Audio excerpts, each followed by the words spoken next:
پچھلے سال جو میں نے ڈریم میں دیکھا تھا کہ جب چھوٹی جنگیں شروع ہو جائیں اور وہ بھری جنگوں میں کنورٹ ہو جائیں تو وہ پھر یعنی ورلڈ وار 3 کی طرف جاتی ہے بات. اور جو ڈریمز میں آیا تھا وہ یہی ہے کہ جو اسرائیل ہے نا، سب سے پہلے تو وہ فلسطین کے ایریے میں کارروائیاں کرتا ہے اور فلسطین کے ایریے میں ایک اہم جگہ پہ وہ ایک عمارت بنانا شروع کر دیتا ہے. تو جب وہ عمارت بنانا شروع کرتا ہے تو مسلمان صرف احتجاج ہی کر سکتے ہیں، اس کے علاوہ وہ کچھ بھی نہیں کر سکتے. پوری دنیا میں احتجاج ہوتا ہے لیکن وہ کچھ نہیں کر پاتے. اب واللہ عالم، ہو سکتا ہے کہ یہ مسجد اقصیٰ کی جگہ پہ وہ کچھ کوئی ایسی بلڈنگ بنائے جس کی وجہ سے وہ پوری دنیا کے مسلمان احتجاج کرتے ہیں لیکن کر کچھ نہیں پاتے. اور وہ جب بلڈنگ بن جاتی ہے تو اس کے بعد میں دیکھتا ہوں کہ اس کی بیس میں ایک دھماکہ ہوتا ہے، اور وہ دھماکہ ایسا ہوتا ہے کہ اس سے کے نتیجے میں نا ایک ڈسٹ اسٹارم اٹھتا ہے جو ایسے چاروں طرف پھیلتا ہے، اور وہ اتنا شدید طوفان ہوتا ہے کہ اس میں آپ کہہ لیں کہ عرب کنٹریز کی جو بڑی بڑی عمارتیں ہیں نا وہ تباہ ہوتی ہیں. اس میں بہت سارے ملک اس میں اس کی زرد میں آتے ہیں. ایجپٹ آتا ہے، سوڈان، سعودی عرب، سیریا، عراق، ادھر سے آپ دبئی، قطر، یعنی یہ سارے جو عرب کنٹریز ہیں نا وہ اس کی زرد میں آتے ہیں. اور ایک ڈریم میں نے دیکھا کہ وہ کارروائیاں کرتے ہیں، پھر اسرائیل کارروائی کرتا ہے، پھر رشیا بھی جو ہے نا وہ پروکسی وارز کے تھرو وہاں پہ گروپ بندی کرتا ہے اور وہاں پہ وہ خانہ جنگی ٹائپ ماحول شروع ہو جاتا ہے. پھر کرتے کرتے امریکہ جو ہے نا وہ اوپنلی اس جنگ میں شامل ہو جاتا ہے اور وہ پھر ورلڈ وار 3 بن جاتی ہے. اب اگر تو یہ چیزیں شروع ہو گئیں، یہ جو اسرائیل اور فلسطین کا ریسنٹلی جو کچھ بھی چل رہا ہے، تو آپ بھول جائیں، یعنی پھر مسلمانوں کے اوپر برا وقت ہی ہے. میں نے دیکھا ہے، میں بات کرنا تو نہیں چاہ رہا لیکن جو میں نے ڈریمز میں دیکھا وہ یہی ہے کہ مسلمان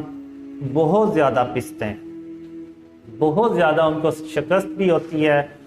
اور بہت بڑی تعداد میں مسلمان مارے بھی جاتے ہیں. اور یہ عمل تب تک جاری رہتا ہے جب تک کہ غزوہ ہند نہ ہو جائے.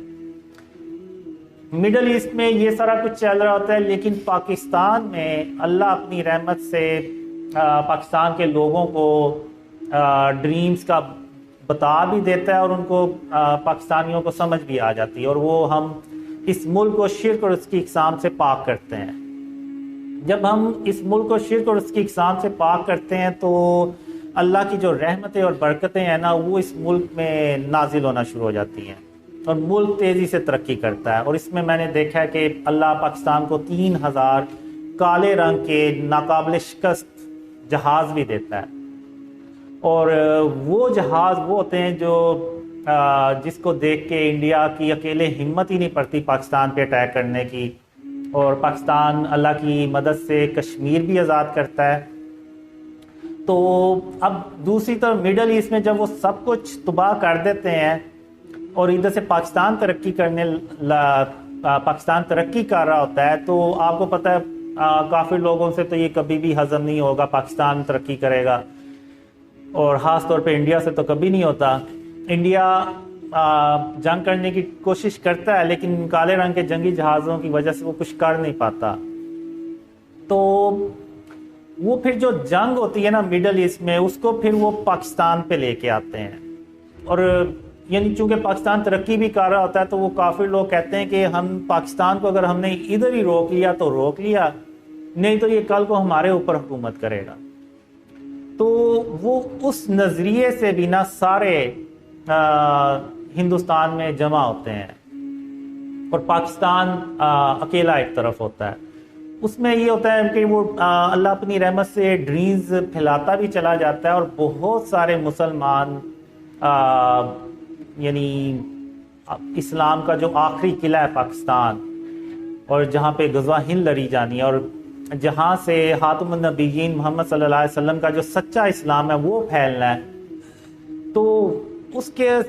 دیکھتے ہوئے بھی نا پوری دنیا سے مسلمان پاکستان میں ہجرت کرتے ہیں، مائیگریٹ کرتے ہیں، اور پاکستان کی جو آبادی ہے نا وہ کافی پھیل بھی جاتی ہے، کافی زیادہ بھی ہو جاتی ہے۔